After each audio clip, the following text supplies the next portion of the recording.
Ano nga ba ang paraan upang magawang talunin ang nag-iisang King of Curses, Ryumin Sukuna, lalo na ngayon na nagawang ma-revive ni Sukuna ang kanyang tunay na anyo? At hindi lang yan, kaya ding mag-produce ng electricity power ang King of Curses gamit ang kanyang curse tool Kamatoki. So lumabas na nga ang official full chapter 237 at malalaman natin ngayon ang kakayahan ng curse tool ni Sukuna na gawa sa 10,000 binding vows, kung kaya magaganap sa chapter na ito ang napakatinding laban sa pagitan ng The Thunder God, Kashimo Hajime, at ang King of Curses, Ryumin Sukuna. At ang laban din sa pagitan ni Ora Ome at Hakare. Dahil napakaraming mistranslation ng spoiler, kaya huwag na nating patagalin pa, let's go!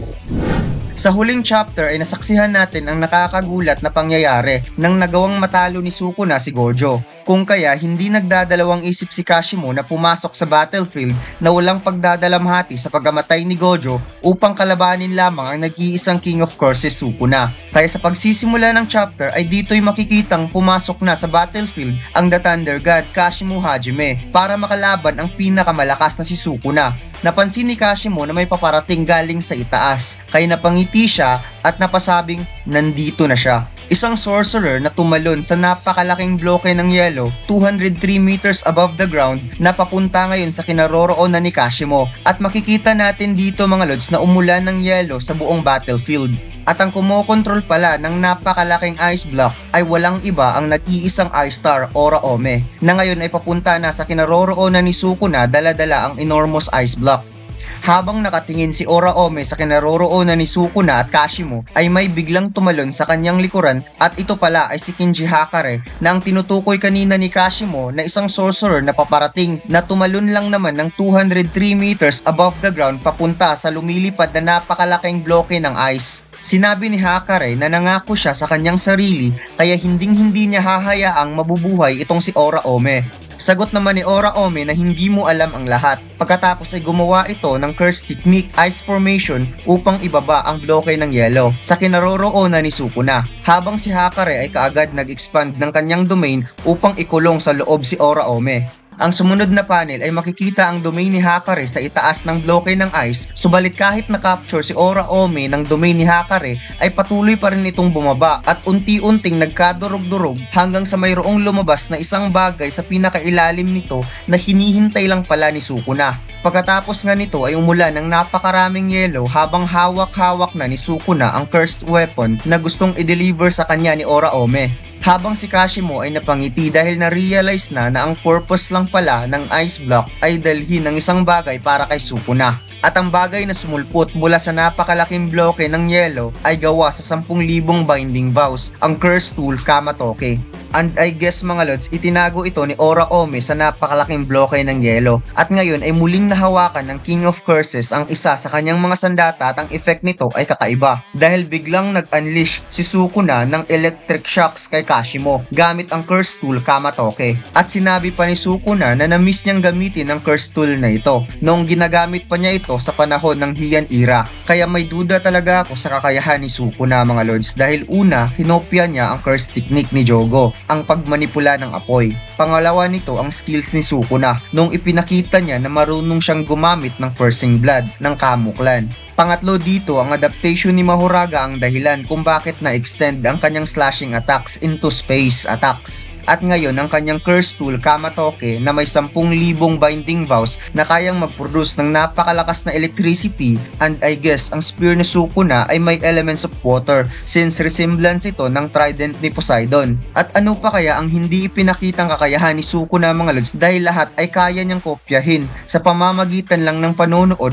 kung paano ito ginagawa. Dahil sa tingin ko ang adaptation ni Mahoraga ay kinopya din niya at mas na-enhance pa niya ito into maximum level. Like Megumi, nang nakuha niya ang katawan nito ay hasang-hasa siya sa paggamit ng 10 Shadows technique.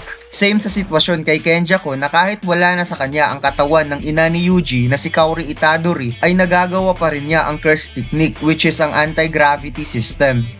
Sobrang ganda talaga ng 6-Eye Gojo t-shirt design natin mga lods at sobrang dami nang nag-order nito. Sino ba naman ang hindi gustong mag-order sa sobrang angas ni Gojo? At mayroon tayong bagong t-shirt design na i-release this month. Jujutsu Kaisen, Gojo X Sukuna at One Piece Sun God Nika. Kaya sa mga gustong mag-order, check nyo na lang ang link sa description o comment section. Pagkatapos ay nagulat nga dito si Sukuna nang nakita niya si Kashimo na nakangiti lamang pagkatapos natamaan ng electric shocks gamit ang kanyang curse tool. Dahil nagkakataon ang curse technique ni Kashimo ay may properties of electricity, kaya napaka-vulnerable ni Kashimo sa mga electric attacks. Tinanong ni Kashimo na si Sukuna ba ay naging pinakamalakas o ipinanganak talaga ito upang maging pinakamalakas. Habang si Sukuna ay pinaglalaruan ng curse tool at sinagot si Kashimo na hindi niya alam dahil ipinanganak siya na isang unwanted child. Kaya napatugon si Kashimo na isang unwanted child na walang kahinaan. Dagdag pa ni Kashimo sa mga katanungan niya kay Sukuna kung paano daw ito nakikipag-ugnayan sa mga tao at nagpapakita ng pagmamahal dahil hindi rin siya magaling sa ganyang bagay. At saka para kay Kashimo ang mga humans ay napaka-fragile na para sa kanya ay isa itong dumi. Kaya wika pa ni Kashimo na sabihin mo sa akin kung ang mapag-isa ay ang dahilan kung bakit ikaw ang pinakamalakas. Dahil hanggang ngayon walang katapusan ang gumugulo sa isip ni Kashimo ang paghahanap upang ipakita ang kanyang tunay na kapangyarihan. Kaya napangiti na lamang si Sukuna sa mga katanungan ni Kashimo at tinawag niya itong extravagant na parang ang ibig sabihin ni Sukuna na si Kashimo ay isang maluho sa kapangyarihan dahil palagi itong naghahanap ng isang malakas na makakalaban. Dagdag pa niya na ganyan din si Gojo na parang naihahalin tulad ni Sukuna si Kashimo kay Gojo at parang nagulat si Kashimo sa mga sinabi ni Sukuna. Kaya wika pa ni Sukuna na halika dito cursed spirit, ipapakita ko sa iyo kung paano. Kung kaya biglang nag-iba ang atmosphere ni Kashimo na parang galak na galak itong makalaban si Sukuna. At heto na nga mga lods, kaagad nagmadaling sinugod ni Kashimo si Sukuna at inatake niya ito gamit ang Nyoy Staff. Subalit kaagad itong na-block ni Sukuna gamit ang Curse Tool. Ang sumunod na panel ay napaatras si Sukuna sa ginawang pag-atake ni Kashimo at biglang nag-activate si Kashimo ng Curse Technique Genjo Kuhasaku na ang English translation nito mga lods ay Phantom Beast Amber. At napansin kong unti-unting nawawala ang Nyoy Staff ni Kashimo sa pag-activate ng Curse Technique na ito. At dito'y gulat na gulat si Sukuna sa sobrang bilis ni Kashimo dahil nasa harap na niya ito at nagpakawala ng isang suntok na nagpaatras kay Sukuna. Habang napaatras si Sukuna sa suntok ay dali-daling nag-load ng cursed energy si Kashimo sa kanyang bunganga at nag-unleash ito na napakalakas na sound waves na parang si Sonya na nagkaroon talaga ng napakalakas na impact dahil nagsisitalsikan ang mga bato sa paligid ni Sukuna. Kaya umiwas na lamang si Sukuna habang nakangiti at sinabing ang ingay mo. Sinabi ng narrator na ang Genjo Kuhasaku ay hinahayaan si Kashimo na maging isang phenomena by using his curse techniques at nagagawa niyang i-transform ang kanyang buong katawan. Kung kaya laking gulat ni Sukuna nang nasa mukha na niya ang palad ni Kashimo upang mag-release na naman ng sound waves gamit ang kanyang kamay. At muli na naman itong iniwasan ni Sukuna subalit hindi niya namalayan na paparating na pala ang suntok ni Kashimo sa kanyang mukha kaya bumagsak si Sukuna at tumilapon sa lakas ng suntok ni Kashimo.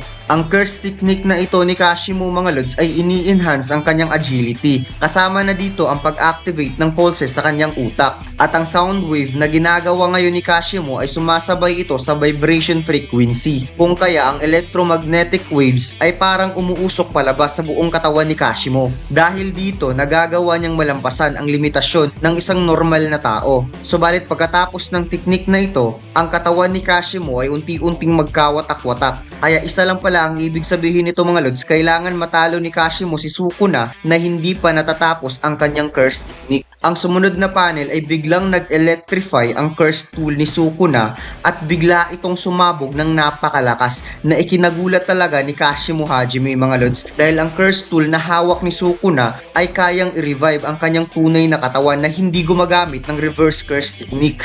Subalit magagawa lang ito ng isang beses lamang at sa pagkakataon na ito ay sinadya talaga ni Sukuna na subukan ang pamamaraan na ito. Kung kaya gulat na gulat si Kashimo sa kanyang nakita hindi dahil sa lakas ng pagsabog kundi dahil nakita niya ang pagbalik ng King of Curses sa kanyang tunay na anyo. At dito'y makikitang ang tunay na katawan ni Sukuna ay muli nang nagbalik at ito yung ibig sabihin ni Sukuna na ipapakita niya kay Kashimo ang tunay na kapangyarihan na hinahanap niya. Grabe ang chapter chapter na ito mga lods at hindi ko inaasahan ngayon lang lumabas ang tunay na anyo ni Sukuna at hindi sa laban niya kay Gojo. Ang prediction ko talaga sa chapter 236 ay maging ganito si Sukuna. Subalit iba ang nangyari dahil na-extend ang slashing curse technique ni Sukuna into slashing space. At ngayon sa laban sa pagitan ni Kashimo at Sukuna ay lumabas ang tunay na anyo ni Sukuna which make him super powerful. And I guess simula pa lamang ito mga lods dahil hindi pa natin nakita ang isa pang curse tool ni Sukuna. At curious ako kung ano ang kayang gawin ng curse tool na yon.